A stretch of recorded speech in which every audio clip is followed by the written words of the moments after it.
जी तो व्यूअर्स, आज की हमारी वीडियो का टॉपिक है फलस्तीन का ज़वाल, हज़रत इमाम मेहदी का ज़हूर और एंटी दज्जाल।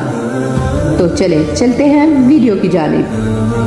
हाल ही में एक बात मशहूर हुई कि दुनिया के नक्शे से फलस्तीन को गायब कर दिया गया है और अब कुछ लोगों को तजस्सुस हो चला है कि इमाम मेहदी कब या कौन से साल आएंगे। ना सिर्फ ये सवाल पूछे जा रहे हैं बल्कि नक्शे भी दिखाए जा रहे हैं। पहली बात तो ये है कि हिटलर के बर्पा किए गए होलोकॉस्ट नामी ड्रामे की वजह से जिस दिन यहूदियों को फलस्तीनी अरबों ने अपनी ज़मीनें बेचकर इनको यरूशलेम फलस्तीन में पनाह दी और बाद में इन्हीं लोगों ने मुसल्लह होकर इन्हें फलस्तीनियों को मार मार कर वहाँ से निकालना शुरू कर दिया था और खुद काबिज होकर बैठ गए थे। और फिर जब मुसलमान अरब ममालिक इन्हीं यहूदियों के खिलाफ इकट्ठे हुए इनसे फलस्तीन को आज़ाद करवाने के लिए, तो मिस्र के सोशलिस्ट कम्युनिस्ट सरबराह और सदर जमाल अब्दुल नासर ने ये नारा लगा दिया कि हम फिरौन की औलाद हैं और ये यहूदी मूसा अलैहिस्सलाम के बेटे, तो अब हमारे पास मौका है इनसे इस हिजरत का बदला लेने का जो उन्होंने फिरौन के दौर में यरूशलेम फलस्तीन की तरफ की थी और फिरौन को पानी में गर्क होना पड़ा था। अब हमारे पास इनसे अपने बाप का बदला लेने का पूरा मौका है। इस नारे ने अल्लाह की गैरत को ललकारा, जिसके नतीजे में अरब ये लड़ाई यहूदियों से बुरी तरह ना सिर्फ हारे बल्कि गोलान हाइट्स भी यहूदियों ने इनके हाथों से छीन लिए और फलस्तीन और यरूशलेम इसी वक्त इस दुनिया के नक्शे से ख़त्म हो चुका था, क्योंकि बाद में कोई ऐसी तहरीक पैदा नहीं हुई जो फलस्तीन को यहूदियों के कब्जे से छुड़ाने के लिए कोई अमली इक़दाम करती, बल्कि आज तक पैदा ही नहीं हो सकी। अब ऐसा है कि थर्ड टेम्पल हैकल सुलेमानी को दोबारा कायम करने के लिए मस्जिद अक्सा को सख्त तरीन खतरा पैदा हो चुका है। इसकी सुरंगें वो पहले ही खोद कर इसको ऑन दी रिस्क बता चुके हैं। कोई भी पैदा होने वाला जल्जले का झटका इस मस्जिद को गिरा सकता है या फिर ये लोग खुद भी बदमाशी के जोर पर उसको धमाके से गिरा सकते हैं। और अगर अल्लाह ना करे वो ऐसा कर भी गुजरते हैं तो क्या होगा, कोई क्या उखाड़ लेगा इनका, क्योंकि इनके पास तो सनद है ना वो जो चाहे करते फिरे।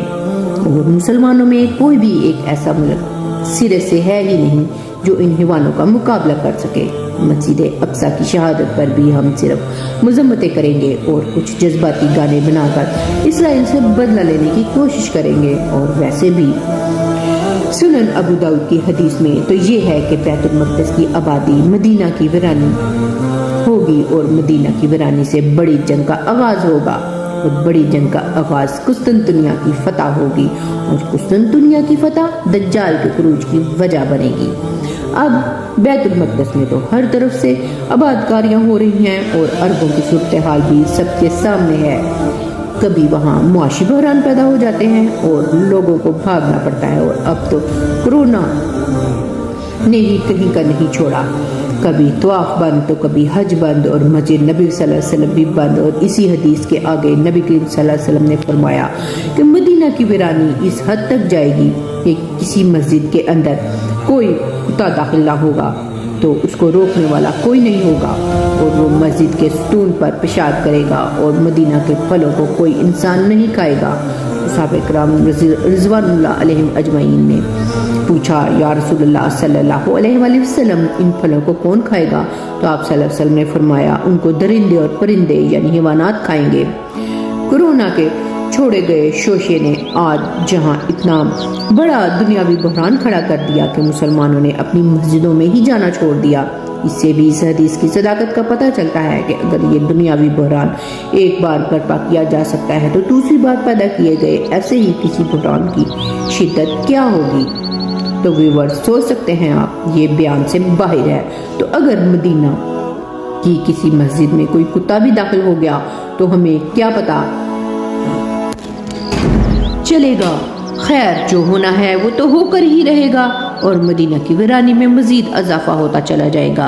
अब आते हैं इस हदीस में बयान की जाने वाली बड़ी जंग की तरफ। मैंने कुछ अर्सा पहले भी अपनी एक वीडियो में बताया था कि जब तक मस्जिद अक्सा की शहादत नहीं होती तीसरी जंग अज़ीम का ऐलान ऑफिशियल लेवल पर नहीं किया जा सकता। वैसे तो ये जंग इन्हीं इलाकों में लड़ी जा रही है जहां से इस बड़ी जंग का आगाज होने वाला है, लेकिन अभी पूरी दुनिया इस जंग के लपेटे में नहीं आई।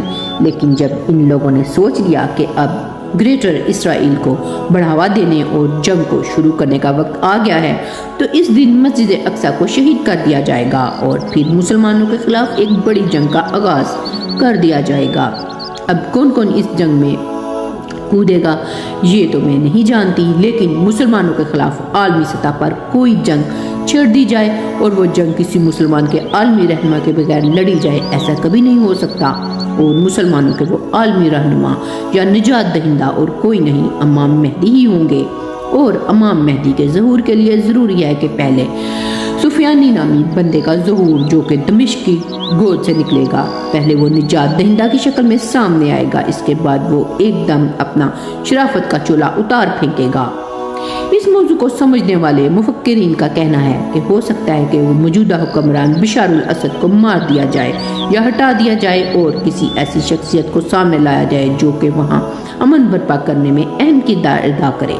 और जब दुनिया इसके किरदार से मुतासर हो जाए तो वो किसी बात पर गज़बनाक होकर बेदरे कत्ल गारतगरी शुरू कर दे। और इसकी वजह अहादीस में ये बयान की गई है कि वो सुफियानी किसी मस्जिद के मिंबर पर बैठा होगा और पूरी मजलिस इसके सामने होगी और एकदम कहीं से कोई औरत नमूदार होगी और इसकी रान पर बैठ जाएगी, जिस पर एक आदमी उठकर इसकी इस हरकत पर सख्त बरहम होगा और उसको ऐसा करने पर शर्म दिलाएगा और मस्जिद के तकद्दस का एहतराम करने का कहेगा, जिसकी वजह से सुफियानी ना सिर्फ इस बंदे को मारेगा बल्कि मुसलमानों के खिलाफ जंग का ऐलान कर देगा और बेदरे कत्लो गारतगरी करेगा।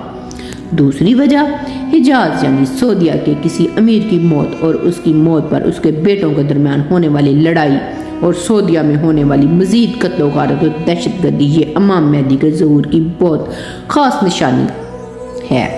अहादीस में बयान की गई, जब तक ये निशानी भी पूरी नहीं होती कुछ भी कहना कबल अज़ वक्त बेकार है।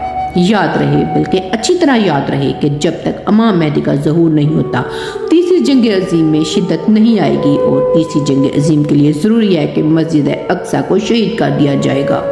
हाँ, इस लिहाज से इस हदीस की पहली ये दो बातें बहुत अहम हैं, लेकिन ये कब होगा इसकी सबसे ख़ास निशानी मैं ऊपर बता चुकी हूँ कि सऊदिया के हालात सख्त खराब होंगे, हज का मौका होगा, वहाँ के अमीर की मौत हो चुकी होगी और इसके बेटों में इसकी अमारत को लेकर सख्त झगड़ा हो रहा होगा कि अब नया अमीर या बादशाह कौन बनेगा।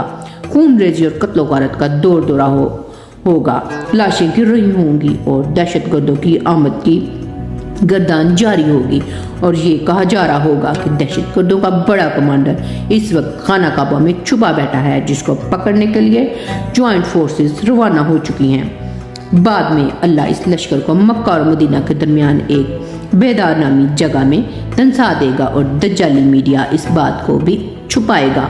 बाकी उलमा मुहक्किकीन का कहना है कि जब ऐसा प्रोपेगेंडा हो रहा हो तो ईमान वाले समझ आए कि इमाम मेहदी का ज़हूर हो चुका है। 3-4 साल पहले अगर सऊदिया के हालात का जायजा लिया जाए तो वहाँ की अवाम की बगावत और होने वाले पे दर पे धमाके भी सामने आ चुके हैं। वक्ती तौर पर तो इनको कंट्रोल कर लिया गया, लेकिन आने वाले वक्त में ये हालात क्या रुख इख्तियार करते हैं वो भी नजर आ जाएगा। बाकी सुफियानी की हुकूमत की मुद्दत 9 माह या कई रवायात में 1.5 साल तक बयान हुई है और इसके खरूज के कुछ महीनों बाद ही इमाम मेहदी का ज़हूर हो जाएगा। लेकिन अंदाजे लगाने और सर्वे करने से परहेज करें, क्योंकि इसका सही मकाम और वक्त सिर्फ अल्लाह ताला को ही मालूम है और कोई नहीं जान सकता। और रही बात कुस्तुनतुनिया की फतह की, तो लाख तुर्की को इस्लाम का निजात दहिंदा समझ लो, लेकिन ये हदीस बुरी तरह हमारे दावों की नफी कर रही है कि कुस्तुनतुनिया यानी इस्तांबुल, जो कि दरवाज़ा है ईसाईयत की दुनिया के खुलने का, उसको एक बार फिर फतह किया जाएगा। यानी तुर्की इस्लाम से कोसों दूर है। खैर, इसको दोबारा फतह मुजाहिदीन करेंगे और उसकी फतह ही दज्जाल के गज़ब को भड़का देगी, क्योंकि इसके साथ पूरी मगरबियत भी इस्लाम के लपेटे में आ जाएगी। और वैसे भी एक ख़ास तवील हदीस बाबुल मलाहिम की मैं पहले भी अर्ज कर चुकी हूँ कि जिसमें वाइट हाउस, जिसको कसर अबियस यानी سفید محل کہا گیا ہے امریکہ کا، اس کی فتح کی پیشن گوئی موجود ہے اور یہ وہ فتوحات ہوں گی مسلمانوں کی جو وہ خود بخود ہی دجال کے غضب کو بھی بھڑکا دیں گی۔ یہ تمام واقعات ایسے ہیں جن کو جھٹلانا ممکن نہیں ہے۔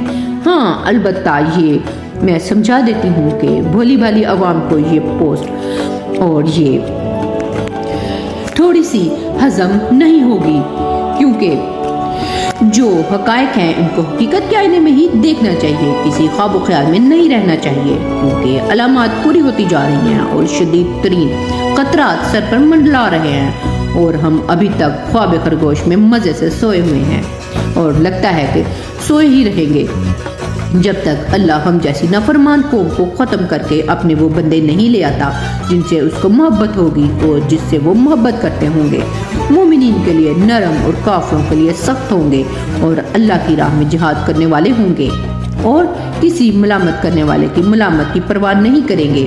بے شک اللہ بڑی کشائش رکھنے والا ہے۔ یا ہو سکتا ہے کہ ہمیں ہی خواب خرگوش سے جگا کر ہدایت دے دے، اور اللہ کرے کہ ایسا ہی ہو۔ میری ذاتی رائے سے اختلاف ہو سکتا ہے، لیکن جو کچھ بھی میں اس ویڈیو کے تھرو آپ لوگوں کو کہنا چاہ رہی ہوں وہ سب احادیث کے تناظر میں لکھا ہے۔ اگر کسی کو بات ہضم نہ ہو تو بہتر ہے خاموشی رہے۔ دعا ہے کہ اللہ ہمیں حق کو سمجھنے کی توفیق عطا فرمائے اور دجال و شیطان کے شر اور فتنوں سے بچائے اور اپنی حفظ امان میں رکھے اور زندگی اور موت اور ایمان اور شان والی عطا کرے اور حقیقت کا سامنا کرنے کی توفیق عطا فرمائے۔ جی تو ویورز کیسی لگی آپ کو آج کی ویڈیو کمنٹس میں ضرور بتائیے گا۔ ملتے ہیں نیکسٹ ویڈیو میں کسی اچھے سے ٹاپک کے ساتھ، تب تک کے لیے اجازت دیں۔ اللہ حافظ۔